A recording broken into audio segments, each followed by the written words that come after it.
Həmişəki kimi Avropadan salamlar. Mən hal-hazırda Fransadayam və Almaniyaya gedirəm. Son bu 6-7 ay ərzində bu yoxlamalara görə belə burada tıxaclar yaranır. Amma əvvəl heç bir tıxac yox idi. Gəldiyin kimi də gedirdin rahat. Dostlar, bura Fransa qurtarır artıq. Strasburg şəhəridir. Bura.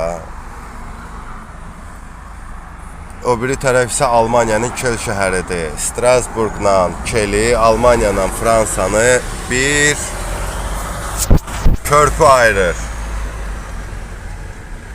Bir çay ayırır. Dostlar, bu gördüyünüz kameralar Almaniyadan gələn, Fransaya girən maşınları yoxlayır.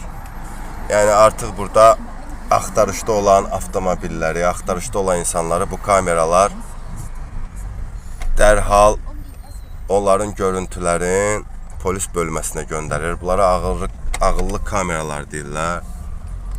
Artıq o görünən irəlidəki hündür mərtəbəli bina Almaniyadır. O tərəf Almaniyadır. Bu tərəf isə hələ Fransadır. Bəli, belə bir çay var. Ren çayıdır bunun adı. Buradan insanlar yeriyə, velosipedlə, o bir tərəfdən tram gedir. Bu ana federal yoldur, amma Almaniya ilə Fransanı birləşdirən bir neçə belə körpülər var, balaca. Oralarda heç vaxt yoxlama olmur, heç vaxt da tıxac olmur. Sadəcə bu federal yol olduğuna görə hamı bu yolu bilir. Ona görə hamı buradan gəlir, gedir. Belə tramvay da gəlir, gedir. Fransadan Almaniya, Almaniyadan Fransaya. Mən videoyu dayandırmışdım tıxaca görə, həm də şortdur, vaxt məhduddur. Bura Almaniyanın Kel şəhəridir, Baden-Württemberg əyalətidir, paytaxtı Stuttgartdır, Mercedesin vətənidir. Yəni Almaniya artıq öz sözünü deyir, ancaq Alman maşınlarıdır.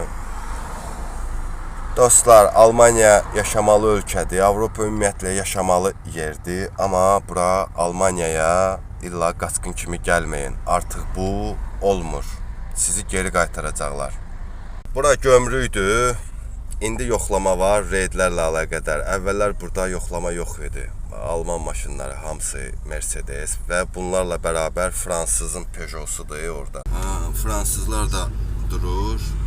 Hər şey əladır. Baxın polislər. Hallo, guten Tag. Baxın polis belə olar. Tıxaq yox, artıq kilo yox. Hamısı kibrik kimidirlər maşallah. Oğruyun, cinayətkarın dalıcında qaçmağı bacarırlar. Yoxsa qaldı ki,